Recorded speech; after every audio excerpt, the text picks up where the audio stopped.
Ya, saya lanjutkan di segmen terakhir ini. Kalau kita bahas lagi dari awal ini, apakah Ketua KPK akan kena sanksi jika benar adanya dugaan membocorkan dokumen ya. Kalau kita lihat sedikit mundur lagi, ini bukan sekali saja nih pimpinan KPK Pak Firly ini dilaporkan ke Dewas. Saya ingin tampilkan kembali ya apa track record dugaan pelanggaran etik yang pernah dilakukan. Ini dia beberapa kasus diantaranya bocornya, ini yang terbaru ya, dokumen penyelidikan dugaan korupsi di Kementerian SDM. Kemudian ada pengaduan atas penghargaan penciptaan lagu himne dan mars KPK yang diciptakan oleh istri yang bersangkutan ya. Kemudian laporan 75 pegawai KPK yang tidak memenuhi syarat dalam TWK di bawah kepemimpinan Pak Firly juga nih adanya syarat TWK yang menggugurkan berapa pegawai KPK. Dan juga pengaduan menggunakan helikopter mewah. Ini tahun 2020 nih. Mas Boy nih yang laporin ya? Iyalah. Mas Boy, saking sayangnya sama Pak Firly. Iya. Supaya kakinya menginjak di bumi, tidak di langit aja gitu loh. Ini laporan dugaan penggunaan SMS blast untuk kepentingan pribadi. Jadi sebenarnya ada beberapa banyak dugaan pelanggaran etik. Kemudian ada lagi nih yang terbaru nih, saya harus butuh konfirmasi nih sebenarnya, tapi cuma pihak KPK-nya nggak hadir ya. Ini juga sempat beredar di sosial media nih, hasil tangkapan layar viral chat dari wakil ketua KPK ya Pak Johanis Tanak. Biasalah kita cari duit ke pejabat SDM begitu. Ini kita screen grab ya, kita tidak hadirkan percakapannya seperti apa karena kita juga butuh konfirmasi. Cuman ini bertubi-tubi ini paling baru kemudian muncul. Nah, bagaimana Bapak-bapak di sini menanggapi kondisi yang seperti ini? Mulai dari Mas Boy dulu deh. Makasih.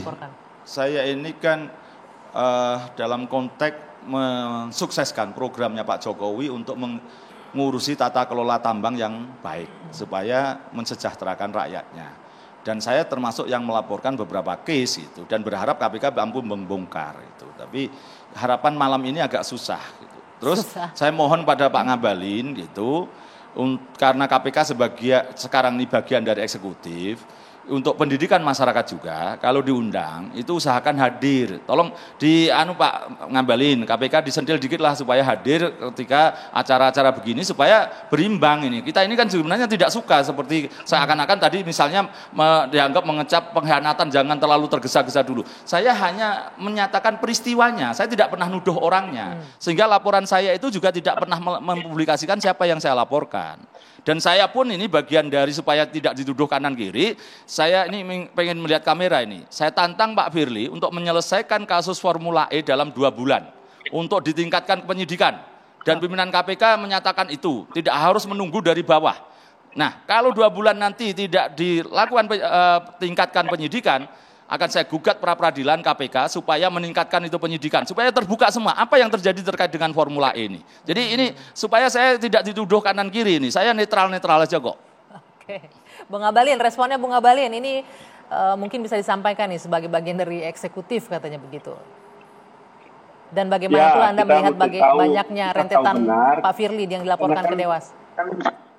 Ya? Di pikiran dan otak kita semua ini bahwa korupsi itu adalah extraordinary crime. Ya. Musuh negara ini adalah korupsi. Karena itulah negara membentuk satu lembaga yang namanya KPK. Itu kita sudah setuju semua.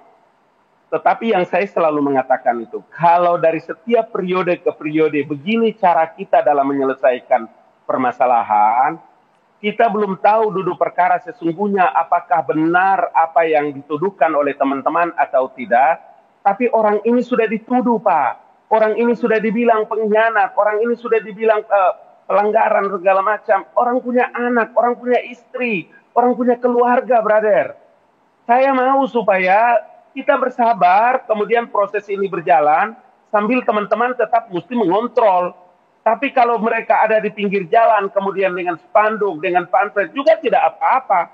Tapi diksi-diksi yang dipakai itu orang telah dituduh, orang telah dihukum.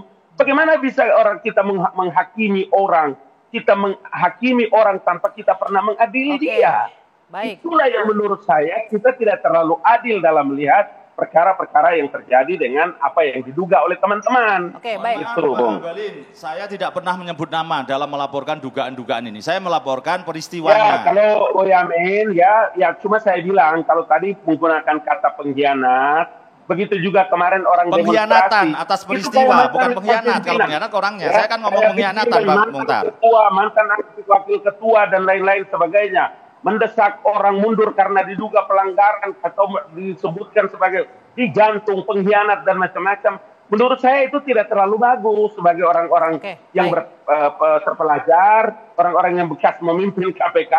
Tapi diksi yang dia pakai adalah diksi yang menghukum orang, mengadili orang. Ditangkap poinnya, Bung Ngabalin. Tidak bagus. Tadi sudah disampaikan juga itu. Prof, sedikit Prof. Bagaimana nih dengan banyak pelanggaran, dugaan pelanggaran etik ini? Ya, saya kira memang KPK harus kembali ke hitohnya.